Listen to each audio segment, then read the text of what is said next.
An elderly woman suffers in silence under her cruel daughter-in-law, with only the new maid quietly trying to protect her through small acts.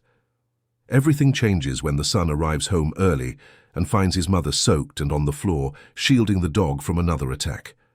Seeing the truth with his own eyes, he makes a final decision. Never again will his mother be treated that way.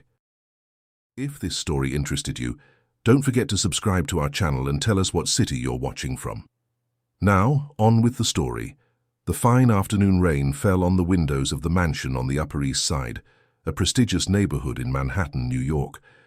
Mrs. Amelia watched the drops slide down the second-floor window, each one seeming to carry a piece of the sadness she held in her heart. Her wrinkled fingers stroked the soft fur of Honey, the small mixed-breed dog she had found years ago, abandoned on a corner in the Bronx. That animal was all she had left of genuine companionship in a house where she no longer felt welcome. 72 years of life, an entire existence dedicated to raising her son alone after her husband left when Leonard was still a babe in arms. Amelia worked as a seamstress for decades, waking before sunrise to deliver orders on time, saving every penny so her son could study in good schools. She never complained of exhaustion, never let him realize how difficult it was. The smile on the boy's face when he brought home good grades was worth every sleepless night, every meal, split in half so he could eat more. Leonard grew up to be exactly what she had always dreamed of, a good, intelligent, dedicated man. He graduated with a degree in business administration, started his own construction company, and with hard work, turned that small business into one of the most respected firms in New York. Amelia was deeply proud of her son. When he bought that imposing mansion, with its immense gardens and a pool that reflected the blue sky on sunny days, she believed she could finally rest. Leonard insisted she sell the modest house where they lived, and come live with him. He said he wanted to repay everything she had done, that he wanted to care for her as she had always cared for him. For the first few months it all seemed like a dream. The house was spacious, comfortable, and Leonard made a point of having dinner with her whenever he could. Despite his tight schedule of appointments and meetings, they talked about the past, reminisced about funny stories, planned trips they would take together as soon as he could get a vacation. Amelia felt loved, welcomed, important. Everything changed when Patricia entered their lives. Leonard met Patricia at a charity gala organized by real estate developers. She was stunning, everyone agreed on that. Tall, with impeccably styled blonde hair, always wearing designer clothes that highlighted her elegant figure. She came from a traditional New York family, frequented the city's best clubs, and had that sophisticated way of speaking, choosing each word as if selecting jewels from a display case. Leonard was immediately enchanted. Amelia, when she met her, tried to like her. She tried to find in those clear eyes and that perfect smile some spark of genuine kindness. But there was something that bothered her. A coldness, imperceptible to an outsider, but that an experienced mother could feel. The way Patricia greeted her with air kisses, never actually touching her. The way she would look away when Amelia talked about the past, as if those stories of struggle and perseverance were embarrassing or inappropriate for her new reality. The discreet snickers when Amelia made a grammatical mistake, a reflection of her limited schooling but vast life wisdom. Leonard, blinded by passion, noticed none of this. He saw only the beautiful woman who smiled at him, who accompanied him to business dinners, who knew how to talk about art, imported wines, and international travel. 6 months after their first meeting, they were married in a grand ceremony at the Central Park Boathouse. Amelia wore the most beautiful dress she could find, but even so, she felt out of place among so many elegant guests who talked about subjects she didn't understand. The honeymoon lasted 3 weeks. When the couple returned from the Maldives, tanned and smiling, Amelia noticed that something had changed in the way Patricia treated her. It was nothing blatant at first, just small gestures, subtle comments. Patricia began to reorganize, the house saying she wanted to add her personal touch to the place. The room where Amelia slept, which was on the same hallway as the master bedroom, was deemed unsuitable. Patricia argued that they needed privacy, that the entire floor was the master suite, and that it would be better if Amelia moved to one of the rooms on the first floor. Leonard, wanting to please his wife, agreed without noticing the implicit message. Amelia packed her few belongings and moved down one floor, taking Honey with her. The new room was smaller, more distant, with a window that faced the back wall instead of the beautiful garden view. But she didn't complain. She didn't want to be a burden. She didn't want to cause problems in her son's marriage. The changes continued. Patricia hired an expensive decorator who transformed the house into a modern, minimalist environment, all white and grey, with Italian designer furniture and abstract art that cost a fortune. Amelia's things, her old photographs in simple frames, her handmade crochet doilies, her mementos of a lifetime, slowly began to disappear. Patricia said they didn't match the new aesthetic of the house, that they looked old-fashioned, out of place.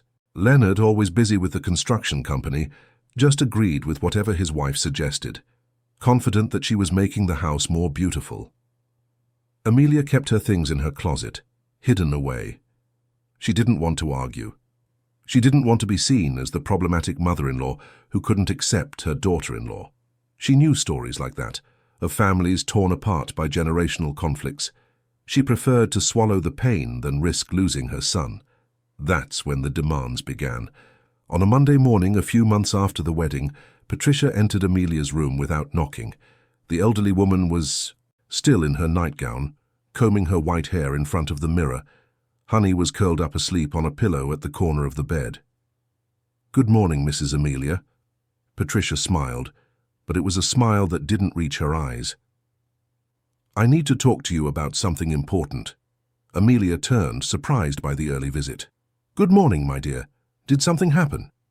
Patricia sat on the edge of the bed, crossing her legs elegantly. "Well, you see, I was thinking, this house is very large, and as you must have noticed, we've let most of the staff go. Leonard thinks we were spending too much on personnel, and I agree." She paused, watching Amelia's reaction. "So I thought that, since you're here at home all day doing nothing, you could help us with some household chores. Nothing major, just little things." Amelia felt a tightness in her chest but tried to be understanding. "Of course, my dear, I can help. I always did things around my own house. I have no problem with that." "Good. I'm glad you understand." Patricia stood up, smoothing the skirt of her expensive dress. "There's already a pile of clothes in the laundry room that needs to be washed today. I've separated everything for you. And after that, you can iron them too. Oh, and I need you to clean the kitchen floor. It's a bit dirty." Amelia nodded, still trying to process what was happening. "But there's a washing machine, isn't there, and the cleaning lady who comes—" Patricia interrupted her, her voice maintaining its soft tone, but with a chilling firmness. "The machine is broken, and the cleaning lady only comes twice a week now. I'm sure you don't mind washing by hand, do you? After all you've done. Throughout your whole life. You probably even miss those days, I imagine." There was something in the way she said it. A poorly disguised irony, a subliminal message that Amelia understood perfectly. Patricia was saying that she was the simple woman, accustomed to hard labor, who never belonged in this world of luxury and sophistication. I'll do it." Amelia lowered her eyes, feeling her face flush with humiliation. "Excellent. Oh, and one last thing." Patricia pointed to Honey, who had woken up and was looking at the two women with dark, attentive eyes. "That dog stinks. You need to give her a bath and keep her away from the social areas of the house. I don't want her dirtying the new rugs or scaring the guests. A street dog belongs in the back." Amelia felt indignation rise in her throat, but she swallowed it down. "Honey is clean. I always take good care of her." "Even so." Patricia was already leaving the room. "Oh, and don't mention any of this to Leonard. He has so many worries with work, poor thing. We don't need to bother him with domestic details, do we? We're women. We know how to take care of the house without pestering the men with these little things."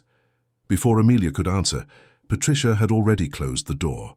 The elderly woman stood there for long minutes, feeling tears burn in her eyes, but refusing to let them fall. Honey came to her, nudging her hand with her snout, as if she understood something was wrong. Amelia picked her up, holding her tightly against her chest, feeling the little heart beat fast beneath the soft fur. "It's okay, my girl," she whispered to the dog. We'll be okay. It's just helping a little around the house. It's nothing. But deep down she knew this was only the beginning. Amelia went down to the laundry room, a spacious area at the back of the house with white tiled walls and a huge granite sink. There was the pile of clothes Patricia had mentioned.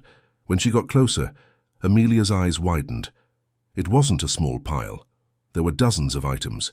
Dresses, silk blouses, dress pants, bed linens, bath towels, all mixed together, without any separation by color or fabric. The brand new washing machine from the most expensive brand on the market sat beside it, clearly in perfect working order. The panel light was on, indicating it was plugged in. Amelia understood immediately there was nothing wrong with it. Patricia simply wanted her to wash by hand. She wanted to see her there, on her knees, scrubbing clothes in a basin, like in the old days. She wanted to humiliate her. With trembling hands, Amelia filled a large bucket with soap and water. She knelt on the cold floor, feeling her joints ache with the movement. Her knees, already worn by arthritis, protested against the position.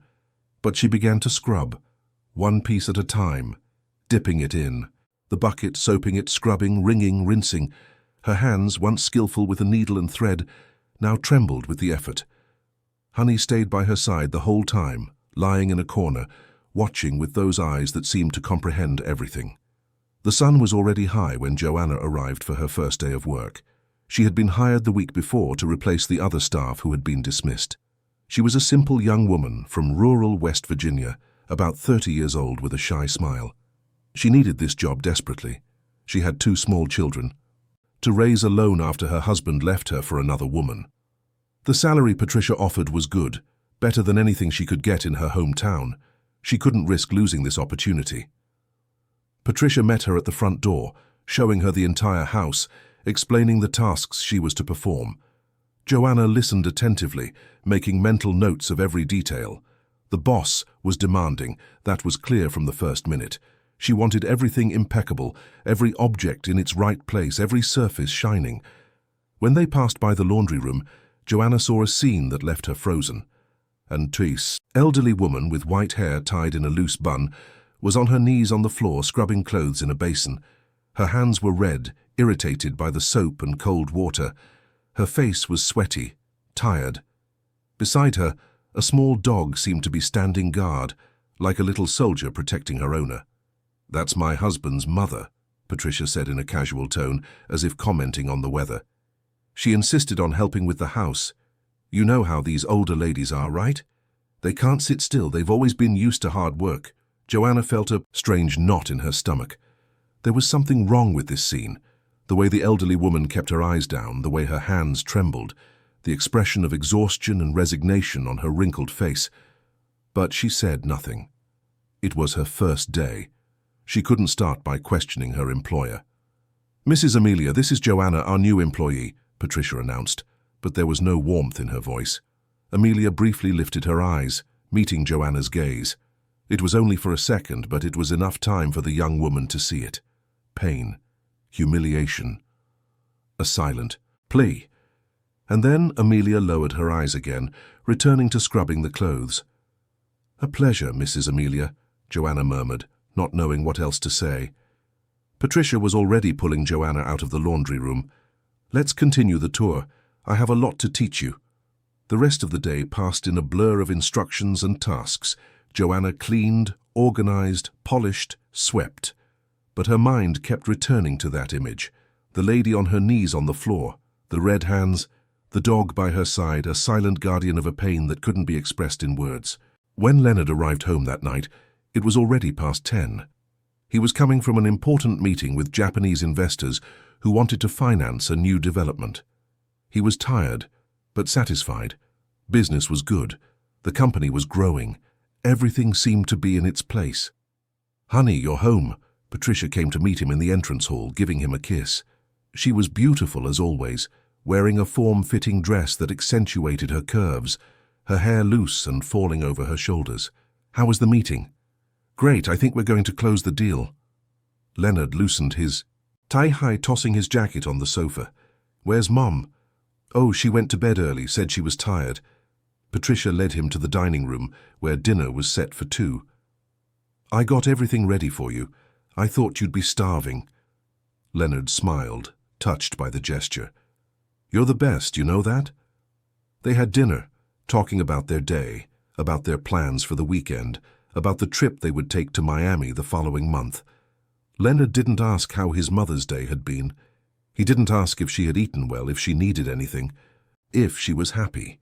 He assumed, as so many children do, that everything was fine, that his wife was taking care of his mother with affection, that his mother was comfortable and safe in her own son's home.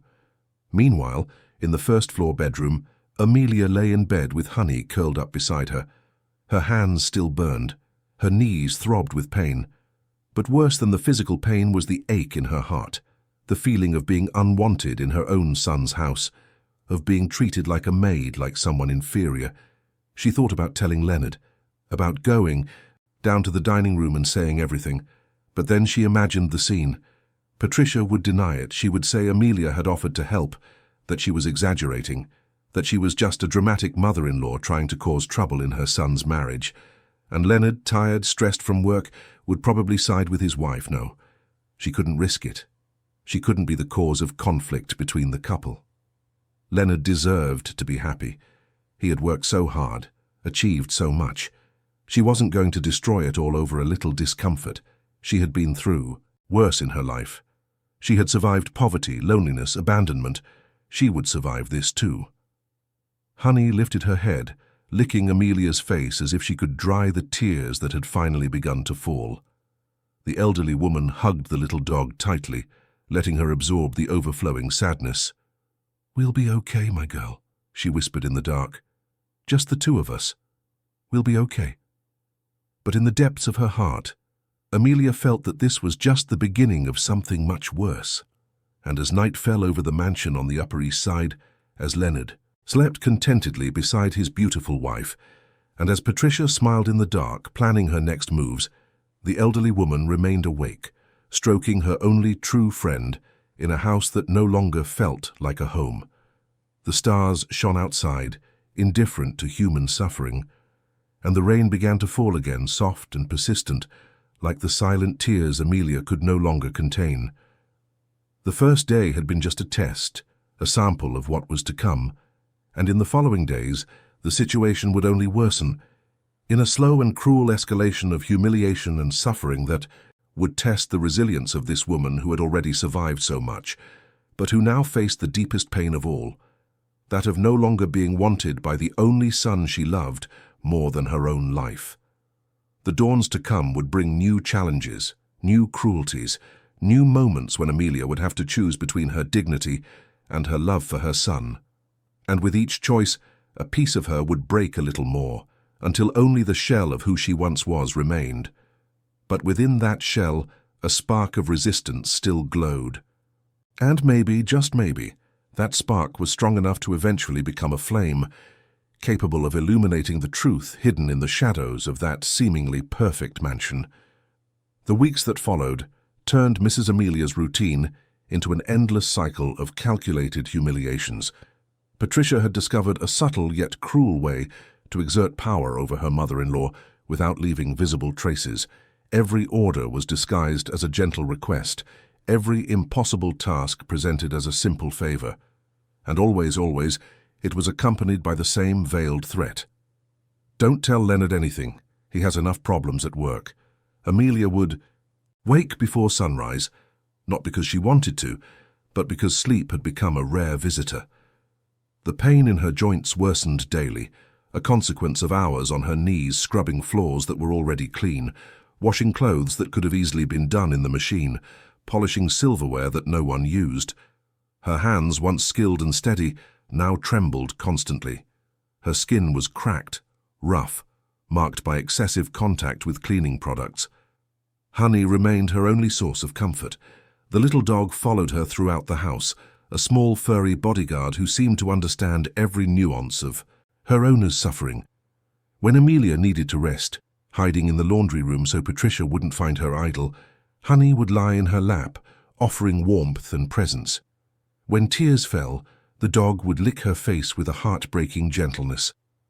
But Patricia had noticed this connection, and like everything that brought Amelia comfort, she decided to turn it into another weapon of torture. It was on a Thursday morning, 3 weeks after the disguised domestic servitude began. Amelia was in the utility area, hanging hand-washed sheets on the line, when she heard Honey's sharp yelp. Her heart nearly stopped. She dropped everything and ran towards the sound, her aching legs moving faster than they had in months. She found the scene in the kitchen. Patricia was there, a high-heeled shoe in her hand, and Honey was cowering in a corner, trembling. A bucket of water had been knocked over, creating a huge puddle on the floor. "Look what this creature did," Patricia screamed, pointing at the water. "It knocked over the bucket I left here. Stupid dog." She raised the shoe as if to strike Honey again. "No!" Amelia rushed over, placing herself between her daughter-in-law and the little dog. "Please don't hurt her. It was an accident. I'll clean it up. I'll clean it right now." Patricia lowered the shoe, but her eyes shone with a cold cruelty. "You always defend this animal, don't you? As if it's more important than keeping this house in order." She took a step toward Amelia, invading her personal space. "Maybe it's best if this dog leaves. We could give it to someone, or take it to a shelter." Amelia's blood ran cold. "No, please don't. Honey is all I have. She doesn't bother anyone, I promise. I'll be more careful. It won't happen again." Patricia smiled, but it was a smile devoid of kindness. "Then you need to understand something, Mrs. Amelia." She pronounced the name with poorly disguised contempt. "This is my house. My husband works like a dog to pay for all of this, and you are here on sufferance. If you want to stay and if you want your little dog to stay too, you need to do your part." She pointed to the water on the floor. "And your part is to keep everything clean, without mistakes, without excuses, understood?" Amelia nodded, feeling tears burn in her eyes but refusing to let them fall in front of her daughter-in-law. "Yes, I understand." "Good. Oh, and since we're on the subject..." Patricia crossed her arms. "I need you to wash Leonard's car. He complained it's dirty, and it would be a nice gift for you to do that for him, don't you think? Show that you care about your son." The car was a brand new BMW that Leonard had bought the previous month. Amelia had never washed a car like that, so big, so expensive, but she agreed. "Of course, I'll wash it. After you clean up, after this mess." Patricia was already leaving the kitchen, her heels clicking on the imported marble floor. "Oh, and we're having dinner guests tonight. Some friends of mine are coming. I need you to stay in your room with the dog. I don't want you showing up. It would be embarrassing to explain why my mother-in-law is wandering around the house in front of visitors." Every word was a stab. Amelia lowered her head, picked up Honey, and began to clean the water from the floor, still trembling from the shock. The little dog was frightened, her small body shuddering against Amelia's chest. "It's okay, my girl," she whispered. "No one is going to hurt you. I won't let them." Joanna had witnessed everything from the pantry doorway, where she was organizing the newly delivered groceries. Her stomach churned at what she saw. This wasn't right. It wasn't normal. The way Patricia treated her mother-in-law had nothing familiar or acceptable about it. It was pure, deliberate cruelty. But what could she do? She had 2 mouths to feed. 2 boys who depended on the money she sent back to West Virginia every month. If she lost this job, she wouldn't find another one this good anytime soon. The job market was tough, the economy was complicated. She couldn't afford to be a hero. Still, she began to do small things. Discreet gestures that eased, even if minimally, Mrs. Amelia's suffering. When Patricia wasn't looking, Joanna would leave a glass of fresh water in the laundry room. She would offer to help with the heavier tasks, making excuses that she needed to do it anyway as part of her job. She smiled at Amelia whenever their paths crossed, a genuine smile that said without words that she saw, that she understood, that she cared. Amelia noticed these gestures and was grateful for them, even if she couldn't reciprocate with more than a shy nod. She felt ashamed to be seen in that situation, ashamed that a younger woman was witnessing her humiliation. But at the same time, Joanna's small acts of kindness were like drops of water in a desert, insufficient to quench her thirst, but too precious to be wasted. Leonard, meanwhile, continued to live his life in a bubble of convenient ignorance. He left early, came back late. When he was home, Patricia ensured everything seemed perfect.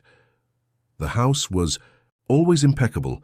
Delicious dinners appeared on the table as if by magic, and she herself was always beautiful, perfumed, affectionate. He had no reason to suspect anything. He didn't ask about his mother because he assumed she was fine. After all, he received no complaints. Amelia said nothing. Therefore, everything must be in order. But there were moments, brief glimpses, when something bothered him. Like that night, when he went down to get water from the kitchen and saw his mother's hands. She was washing the dinner dishes, her back to him, and didn't hear him enter. Leonard stopped at the door, watching. Her hands were red, swollen with small cuts and sores. They moved slowly, as if each movement caused pain. "Mom?" he asked, startling her. Amelia turned quickly, hiding her hands behind her back. "Leonard, I didn't hear you come in. Do you need something? Why are you washing dishes? Doesn't Joanna do that?" "Oh, she already left, and I couldn't sleep, so I thought I'd help a little." Amelia forced a smile. "You know how it is. Old habits die hard." Leonard frowned. "But your hands are hurt. What happened?" "Nothing serious. I just slipped in the bathroom and braced myself against the wall. You know, age catches up and you get clumsier." She laughed, but it was a joyless laugh. "You don't need to worry." He wanted to insist, to ask more questions, but Patricia appeared at the kitchen door, wearing a silk robe that left little to the imagination. "Honey, what are you doing down here?" She approached him, wrapping her arms around his neck. "Come back to bed. It's so cold in there without you." Leonard looked one last time at his mother, then at his wife. Concern was replaced by desire. "All right. Mum, you go rest too. You don't need to be doing this now." "I will, son. You go on." Amelia turned back to the sink, resuming her dishwashing. Patricia led Leonard back to their room, but not before casting a warning glance at her mother-in-law. A clear message: be careful what you say. Amelia understood perfectly. When she was alone again, she leaned against the sink, finally letting the tears fall. Honey came to her, as she always did, and Amelia picked her up, wetting the soft fur with her silent tears. Why did life have to be like this? Why did her son's happiness have to cost her own dignity? The days dragged on, each one harder than the last. Patricia had established a pattern. Early in the morning, before Leonard woke up, she would give Amelia the list of chores, always tasks that could easily be done by the machine or by Joanna, but which she insisted be done by hand by her mother-in-law. Floors that needed to be scrubbed on her knees, delicate clothes that had to be washed in a basin, silverware that required manual polishing. And there was always an implicit threat: if you tell Leonard, I'll say you're lying, that you're getting senile, that you want to break up our marriage, and then you'll lose your son. You'll lose everything, and that dog will be out on the street. Fear paralyzed Amelia. The fear of losing Leonard, of being seen as a liar, of causing problems in her son's marriage. The fear that Patricia would carry out her threat and take Honey from her. So she continued, day after day, turning into a shadow of her former self. Joanna watched it all with a broken heart. She had silent conversations with Mrs. Amelia in the moments when Patricia left the house. Small exchanges of glances that said more than words ever could. Once, when she found Amelia crying, hidden in her room, Joanna couldn't take it anymore. She sat beside her on the bed, gently taking her wounded hands. "You don't deserve this, Mrs. Amelia," Joanna whispered. "What she's doing isn't right." Amelia shook her head, wiping her tears with the back of her hand. "I can't do anything. If I tell Leonard, she'll deny it. She'll say I'm the one causing problems, and my son will believe her." "Then I'll tell him," Joanna said with determination. "I saw everything. I can be a witness." "No." Amelia gripped the young woman's hands tightly. "You have children. You need this job. If she fires you, who will take care of your boys? I can't let you risk that for me." "But it's not fair." "Life is rarely fair, my dear," Amelia smiled sadly. "I've lived long enough to know that. Just help me by being here, by being kind when you can. That already means so much to me." Joanna hugged the older woman, feeling her physical fragility but also her inner strength. In that moment, she made a silent promise to herself. When the time came, when the right moment appeared, she would speak. She would tell the truth. no matter the cost. It was on a Friday afternoon that something changed. Leonard had left work early because an important meeting was cancelled. Normally he would call when that happened, but this time his phone battery was dead. He arrived home around 4 in the afternoon, expecting to find the house calm. Maybe his mother watching television in the living room, Patricia getting ready for some social event. What he found was silence. Heavy, strange silence. The house was devoid of human sounds. He walked through the rooms, calling out, "Patricia? Mom?" No one answered. That's when he heard it. A muffled sound coming from the back of the house. It sounded like crying, or maybe a groan of pain. Leonard followed the sound to the laundry room. The door was ajar. He pushed it open gently, and what he saw made his blood run cold. His mother was there, kneeling on the wet floor. Her clothes were soaked, her disheveled hair stuck to her sweaty face. Her hands were plunged into a bucket of soapy water, scrubbing a piece of clothing. Honey was beside her, also wet, shivering, and Patricia was standing over them, arms crossed, with an expression on her face that Leonard had never seen, an expression of cruel satisfaction. "It's still not good enough. You need to scrub harder.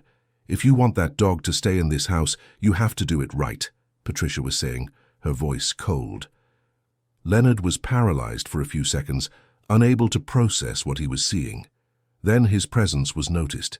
Patricia turned quickly, and the cruel expression vanished instantly, replaced by a surprised smile. "Honey, you're home early." She came toward him, trying to kiss him, but Leonard gently pushed her away, his eyes fixed on his mother. "Mom, what's going on here?" Amelia looked up, and Leonard saw terror in her eyes. Pure terror, not of what was happening, but that he was seeing it. She struggled to her feet, her legs trembling. "Nothing, son. I was just washing some clothes." "On the floor? By hand?" Leonard looked at Patricia. "Why?" Patricia laughed, a forced, nervous sound. "She insisted, Leo. You know how mothers-in-law are. They want to do things the old-fashioned way. I told her she could use the machine, but she said she preferred it this way." "That's not true." Joanna's voice came from the doorway. They all turned to look at her. The employee stood there, a determined expression on her face, even though her hands were shaking. "That's not true, Mr. Leonard. Mrs. Patricia forces Mrs. Amelia to do these things. Every day.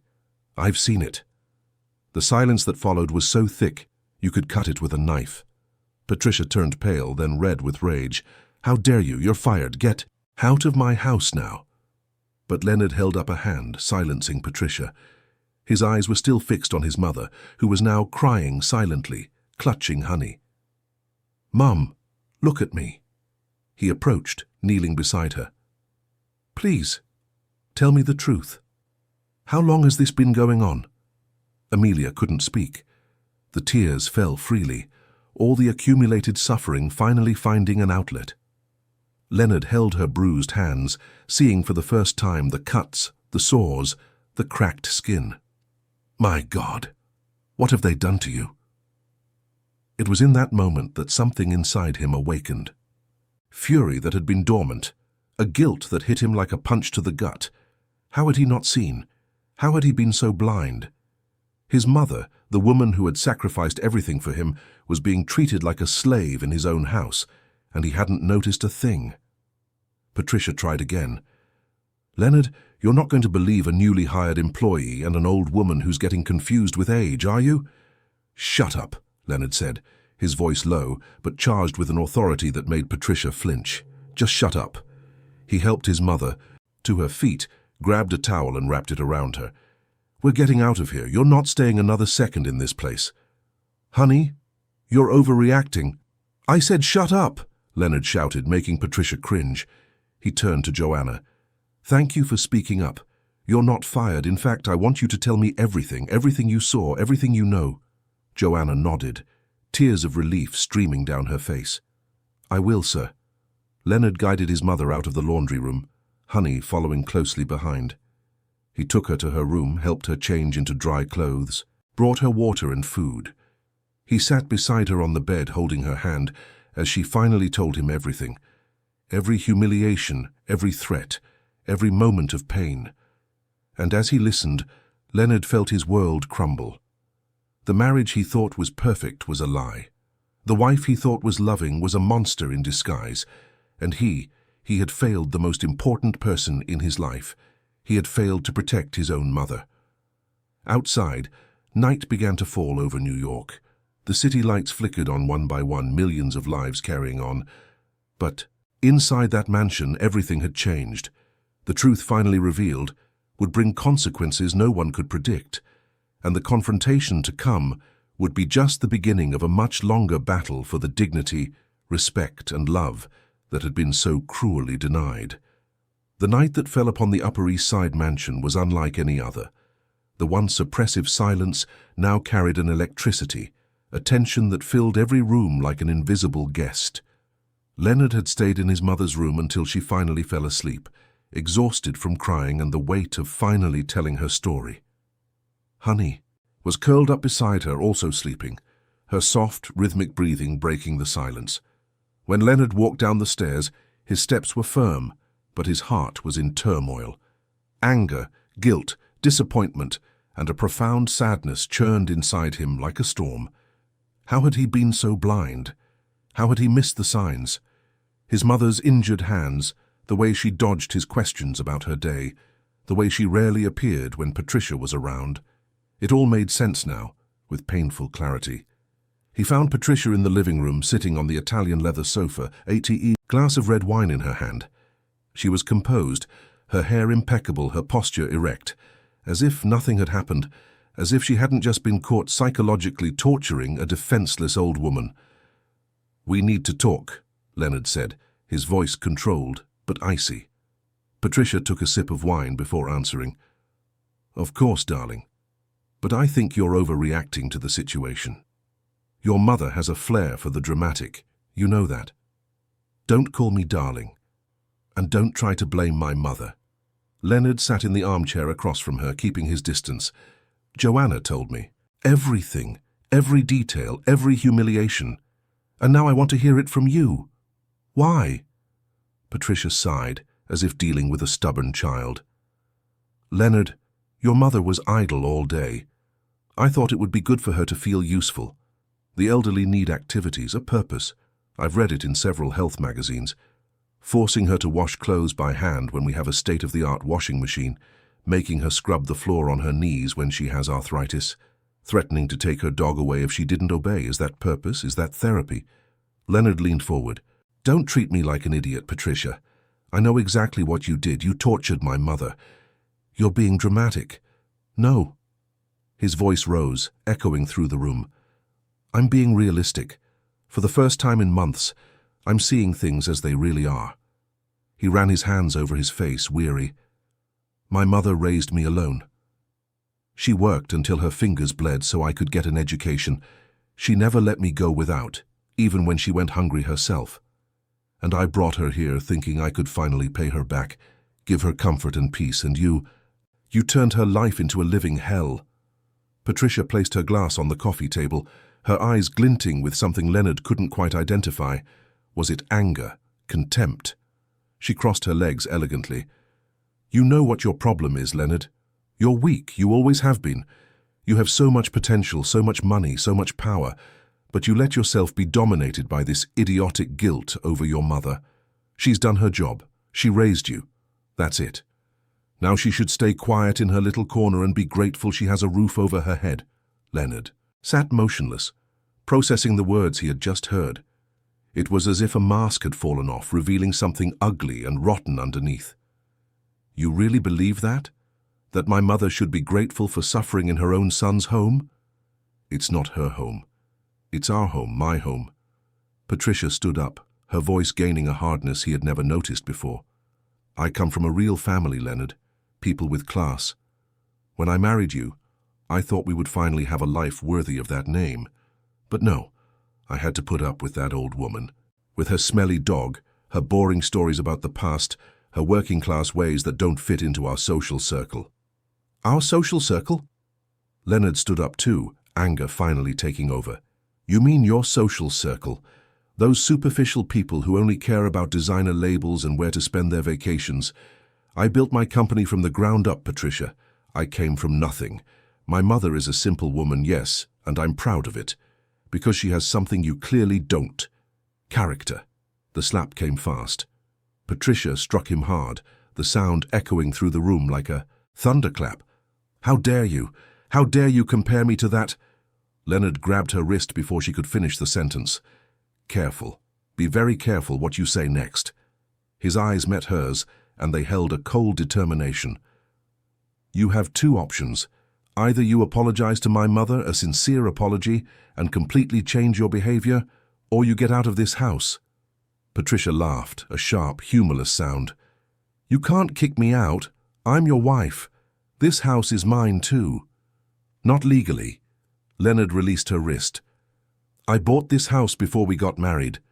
We didn't sign a prenup that gives you half of my premarital assets. So yes, I can ask you to leave, and I will if you don't change.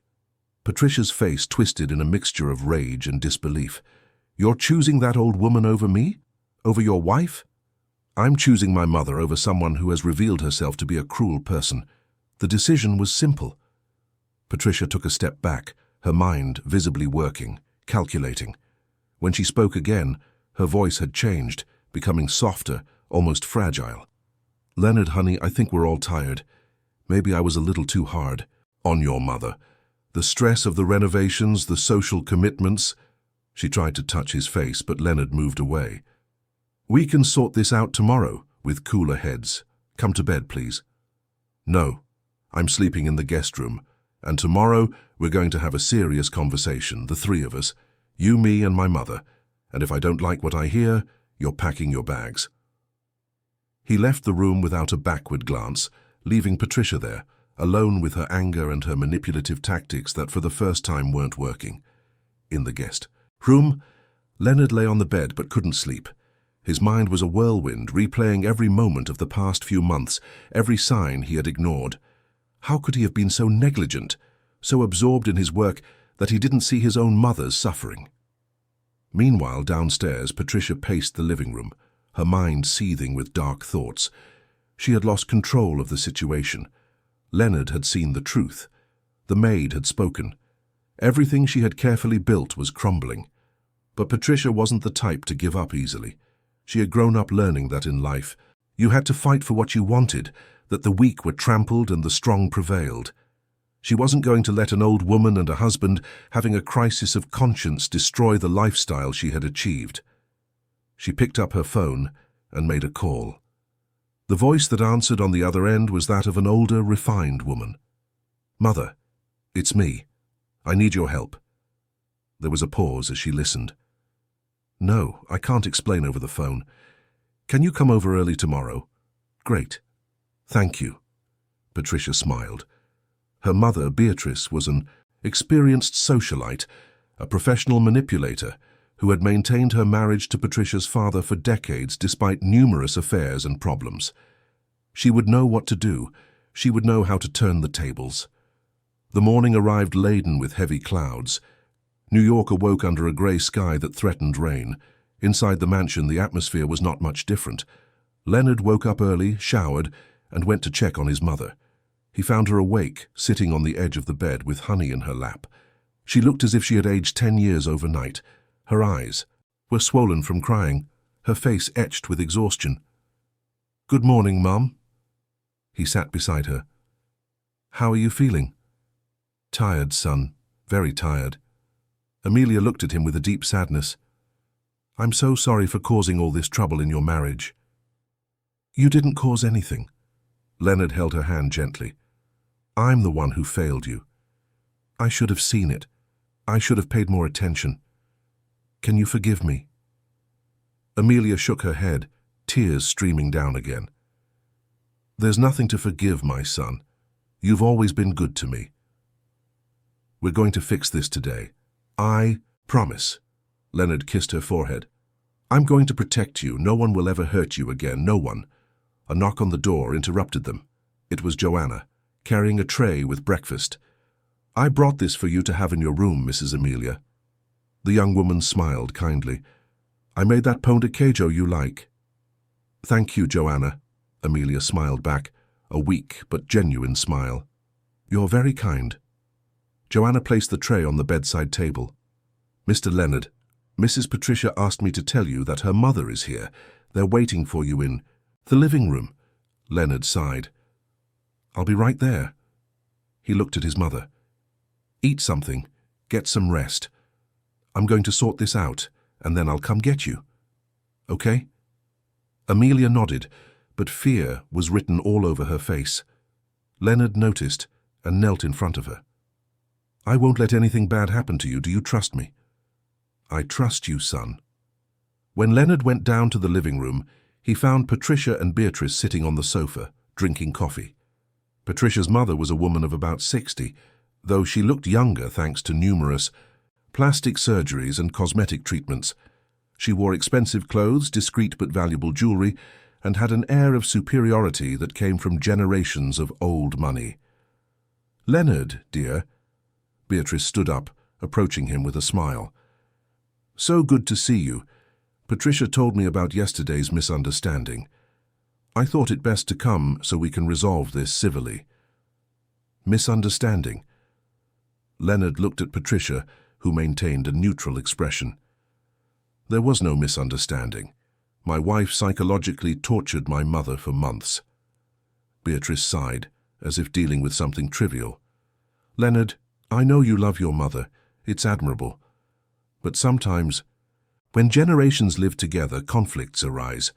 Your mother-in-law comes from a different lifestyle, and perhaps she felt out of place in this modern, sophisticated house. Patricia was only trying to help her feel useful, by forcing her to work until her hands bled, by threatening to take her dog away."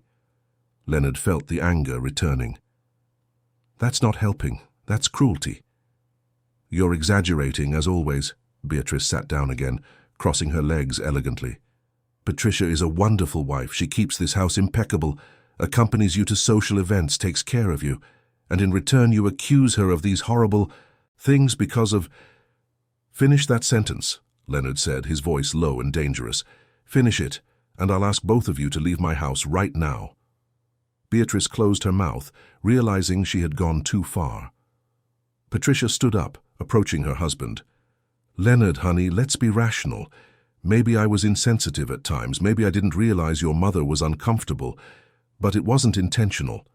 She took his hands. "We can start over. I can apologize to her. We can hire more staff so she doesn't have to do anything, whatever you want."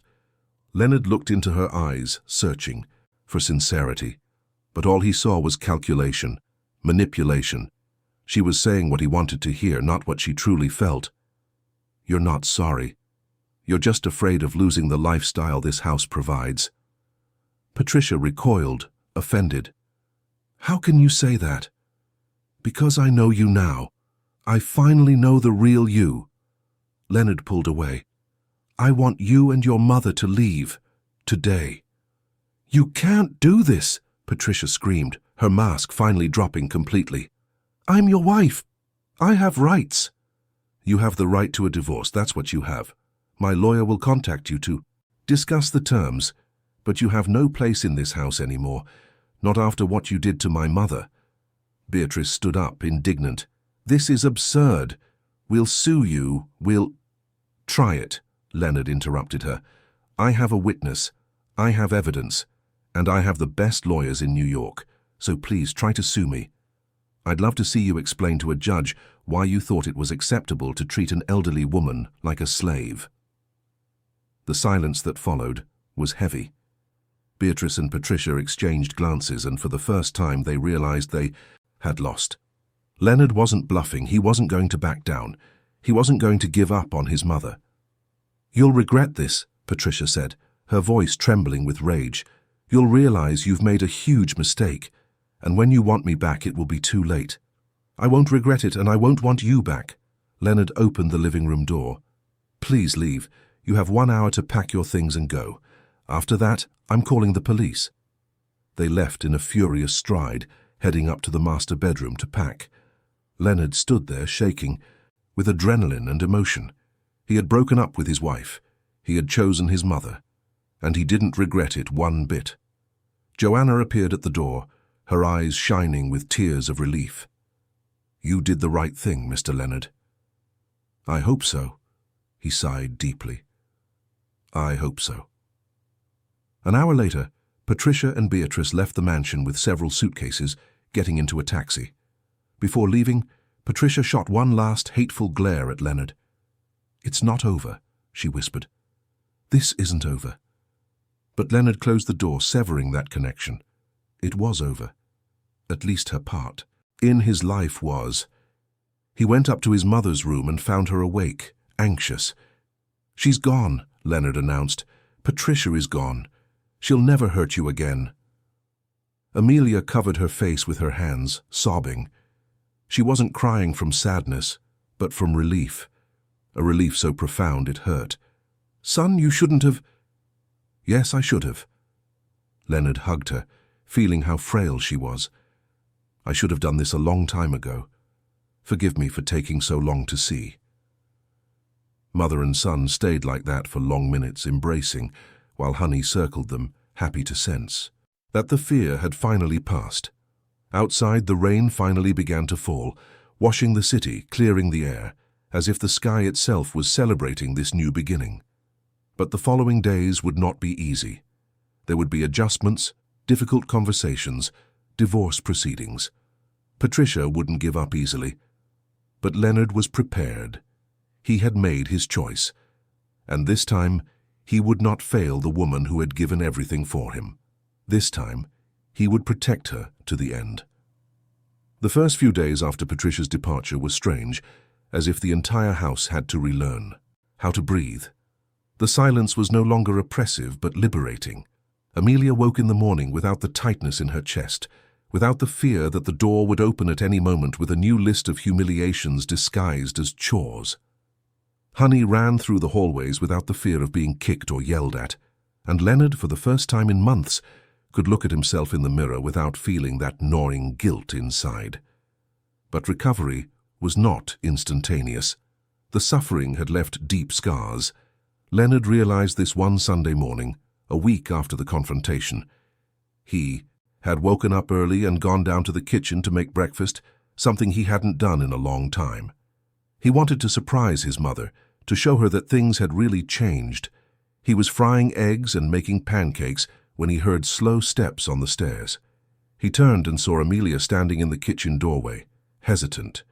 She was wearing a simple robe and holding Honey in her arms. Her face showed confusion and a touch of fear. "Good morning, Mom," Leonard smiled. "Come on in, I'm making breakfast for us. Sit here." Amelia didn't move. "Son, do I need to do something? Are there clothes to wash, a floor to clean?"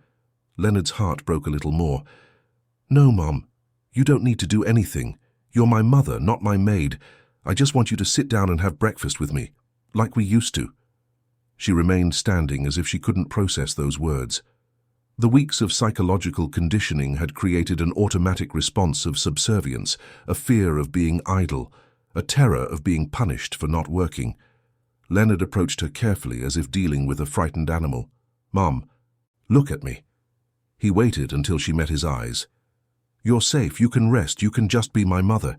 You don't have to earn your place here. This is your home, it always has been." Tears began to fall from Amelia's eyes, and Leonard hugged her, feeling the full weight of the trauma she had endured. "I should have seen it," he repeated like a painful mantra. "I should have seen it." Joanna, who was watching from the pantry door, discreetly wiped away her own tears. "I'll make some calming tea, Mrs. Amelia," she said softly. "The chamomile. One you like." "Thank you, Joanna," Amelia managed to whisper. Gradually that Sunday, Amelia began to allow herself to relax. She sat at the table, ate the pancakes her son had made, drank the tea Joanna brought. Honey slept in her lap, and for the first time in a long time, she allowed herself to just exist without the constant obligation to serve, to humiliate herself, to hide. Leonard realized that recovery would be a long process.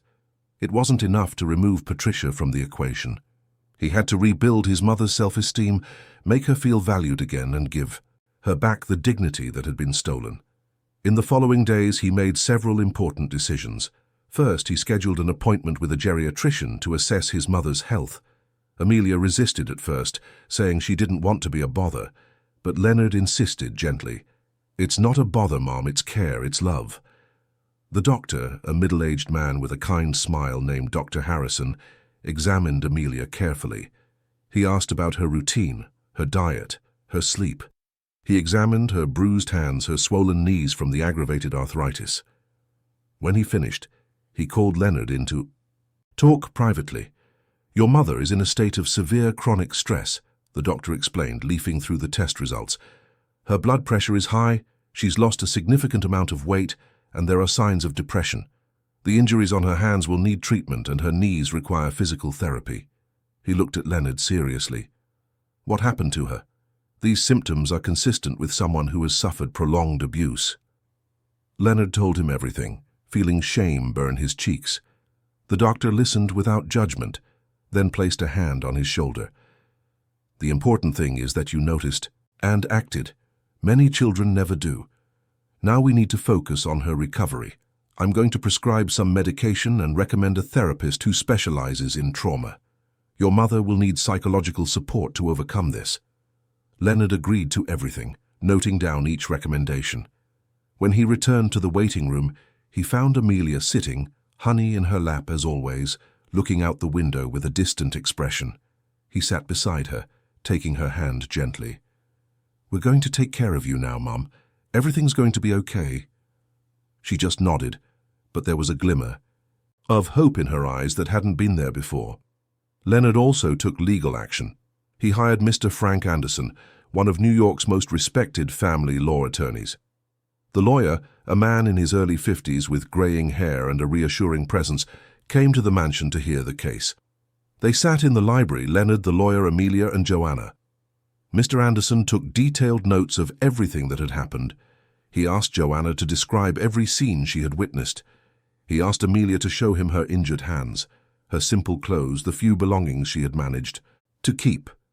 He took pictures, documenting everything. "We have a solid case," the lawyer finally said, "both for the divorce and, if you wish, for a lawsuit for emotional distress against your ex-wife. What she did qualifies as psychological abuse, and we have a witness and physical evidence." "I just want to divorce her and make sure my mother is protected," Leonard replied. "I don't want to prolong this any more than necessary." "I understand. I'll prepare the papers, and I'll include a clause prohibiting any contact between her and your mother." He looked at Amelia kindly. "You're going to be fine, Mrs. Amelia. We'll make sure of it." "Thank you, sir," Amelia said softly. While the legal proceedings moved forward, Leonard focused on restoring his mother's life. He hired a physical therapist who came 3 times a week to work on Amelia's knees and mobility. At first, the exercises were painful, but gradually improvement began to show. Amelia could climb stairs with less difficulty, walk without as much discomfort. The therapist, Dr. Marina, also began her visits. She was a woman in her 40s with a soft voice and a way of speaking that made Amelia feel safe. The sessions were difficult. Amelia had to relive the moments of humiliation, had to process the pain, the fear, the feeling of being unwanted. But Dr. Marina guided her through it with patience and compassion. "Mrs. Amelia, what happened to you was not your fault," the therapist repeated in every session. "You didn't deserve that, and you are not weak for staying silent. It was a situation of psychological abuse, where the abused person becomes paralyzed by fear. That's normal. That's understandable." Slowly, Amelia began to believe those words. She began to forgive herself for not speaking up sooner, for enduring so much. She began to understand that her love for her son didn't mean she had to completely erase herself. Leonard also changed his work routine. He started leaving the office earlier, delegating more tasks to his managers. He wanted to be home, to have dinner with his mother, to talk about her day, her memories, her dreams. He rediscovered the incredible woman she was, with her life wisdom, her funny stories, her quiet strength. One evening, as they were having dinner together on the patio, watching the city lights, Amelia looked at her son with a gentle smile. "No, son. I spent so much time feeling like a burden that I forgot I can also be good company." Leonard held her hand. "You've always been good company, Mum. The best. I was the one who forgot that. But I'll never forget again." Joanna continued to work at the house, but now the dynamic was completely different. She and Amelia had developed a genuine friendship. They talked about their lives, about Joanna's children, about old recipes Amelia knew. The employee taught Amelia how to use the tablet Leonard had bought her, showing her how to make video calls with some of Amelia's old friends' grandchildren. "You deserve to be happy, Mrs. Amelia," Joanna often said. "You deserve to smile for real." And Amelia was beginning to believe it. A month after Patricia's departure, Leonard decided to do something special. It was a Saturday morning and he woke his mother up earlier than usual. "Wear something comfortable, Mom. We're going out." "Out? Where to?" "It's a surprise," he smiled. They took the car, Honey settled in Amelia's lap, and drove for about an hour until they reached a place that made the elderly woman's eyes light up. It was the Bronx, the neighborhood where she had lived her whole life, where she had raised Leonard, where her roots were. Leonard stopped the car on a specific street, in front of a small but well-kept house. "Remember this place, Mum?" Amelia looked, confused at first. Then her eyes widened. It was their old house, the house where she had sewn for so many years, where Leonard had grown up, where they had shared simple but happy moments. "Our old house." "I bought it back," Leonard said softly. "It's been on the market for a few months. I thought maybe you'd like to visit, or maybe even move back here if you want. I know the mansion is beautiful, but I also know that luxury isn't always what makes us happy." Amelia began to cry, but they were tears of pure emotion. "Son, you didn't have to." "I know, but I wanted to. I want you to know you have choices.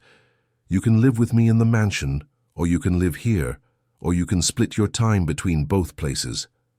The important thing is that you're happy, that you feel truly at home."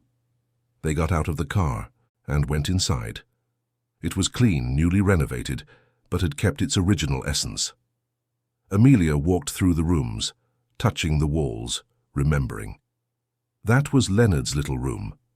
That was the living room where she used to sew late into the night. That was the kitchen where they made simple meals full of love.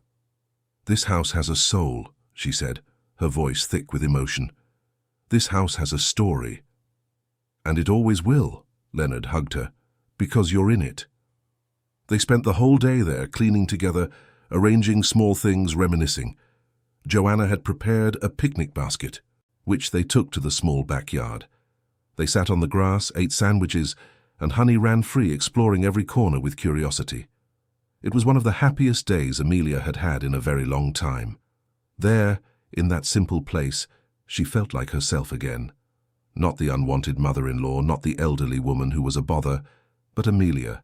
Simply Amelia, with her history, her dignity, her worth.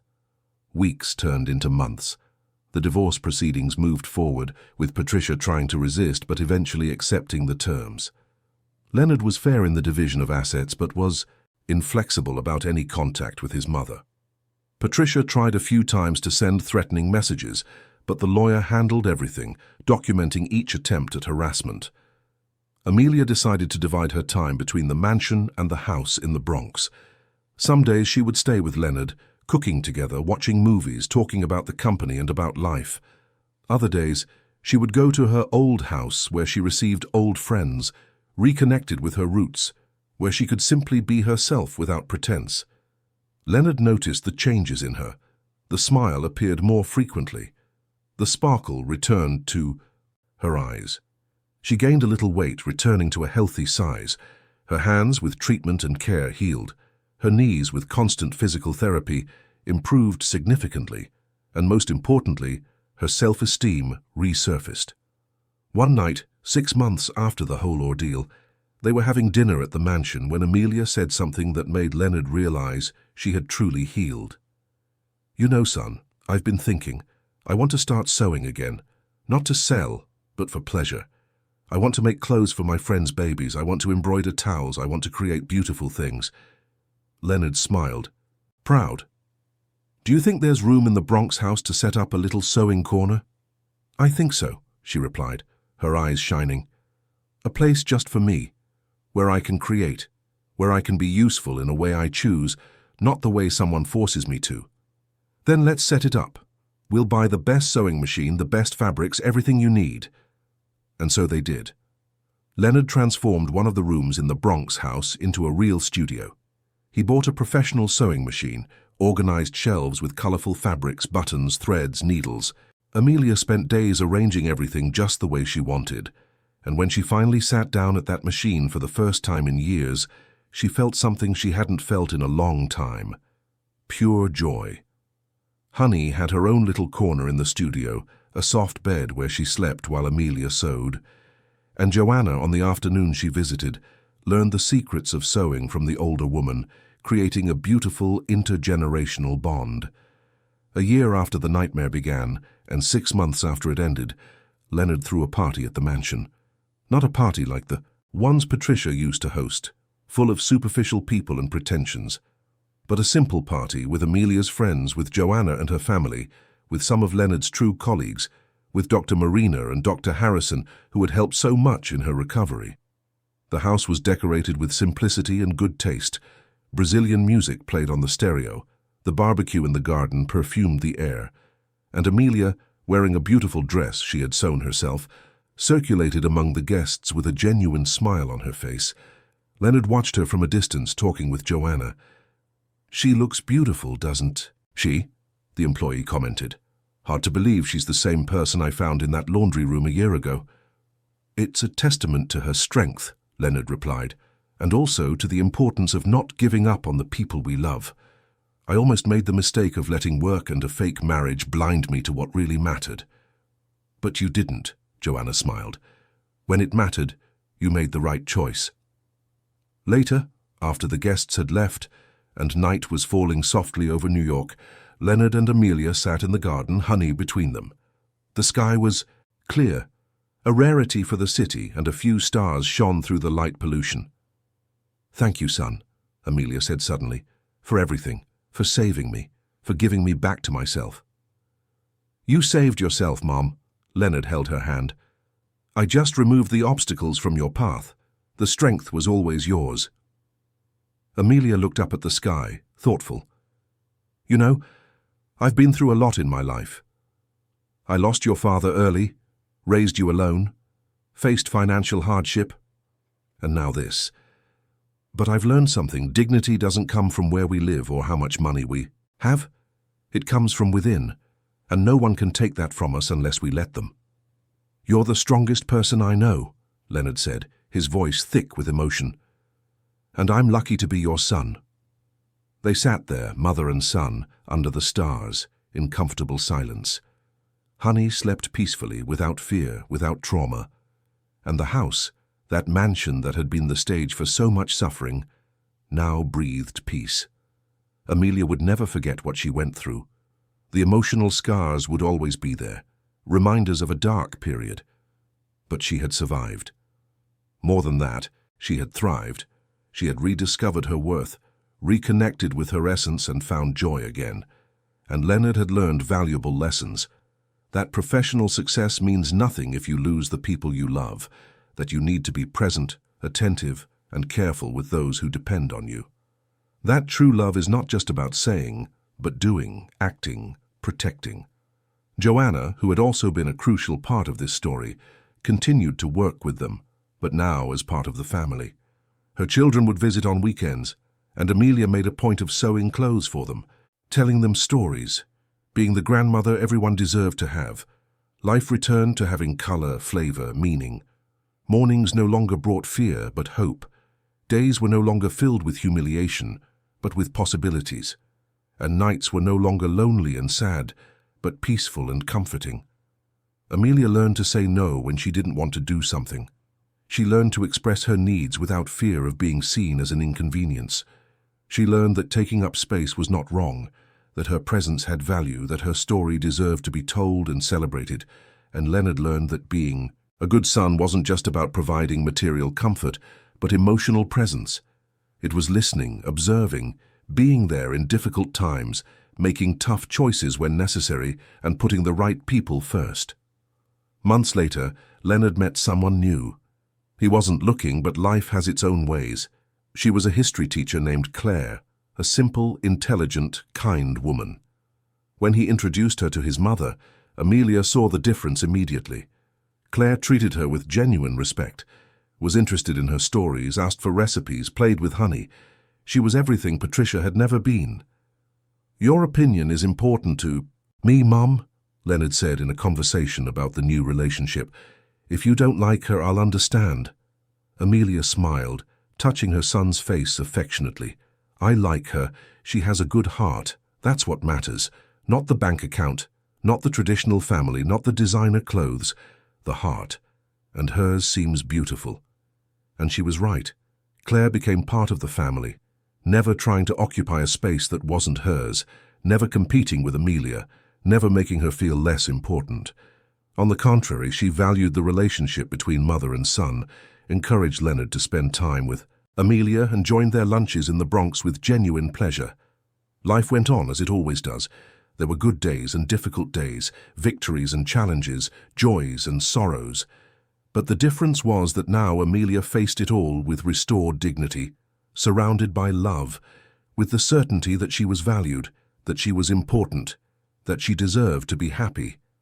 And on those nights, when she lay in bed with honey by her side, no longer in the small, dark first-floor room, but in the beautiful second-floor room overlooking the garden that Leonard had insisted she occupy, Amelia gave thanks.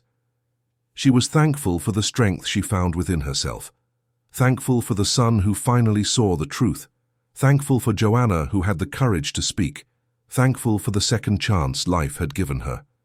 The suffering had taught lessons, but it had not broken her. It had made her more aware of her own worth, more grateful for the simple things, more capable of recognizing true love when it appeared. And so, under the New York sky, in a mansion that no longer held dark secrets, but memories of reconstruction and love, Amelia closed her eyes each night in peace, because she knew she had fought, she had survived, she had won, and she deserved every piece of happiness she now had. The story of suffering had transformed into a story of overcoming. Pain had given way to healing. Fear had been replaced by security.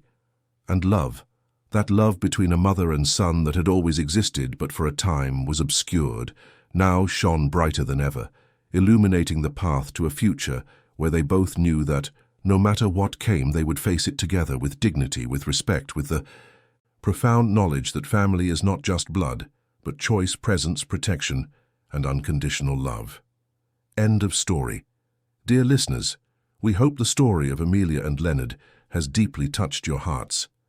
If you were moved by this journey of resilience, by the strength of a mother who never gave up, by the love of a son who chose to do what was right, please leave a like, subscribe to the channel, and tell us in the comments what marked you the most in this narrative. Do you know someone who has gone through a similar situation? How did they handle it? Your story could help others. Every day we bring intense and true stories like this one, which reveal the deepest side of the human soul, which show that it's possible to start over, that it's possible to win, that it's possible to reclaim lost dignity. We look forward to seeing you in the next episode with another story that will stir your emotions and make you reflect on life. Until then, take care, cherish those you love, and remember, you always deserve respect and dignity. A warm hug from our entire team.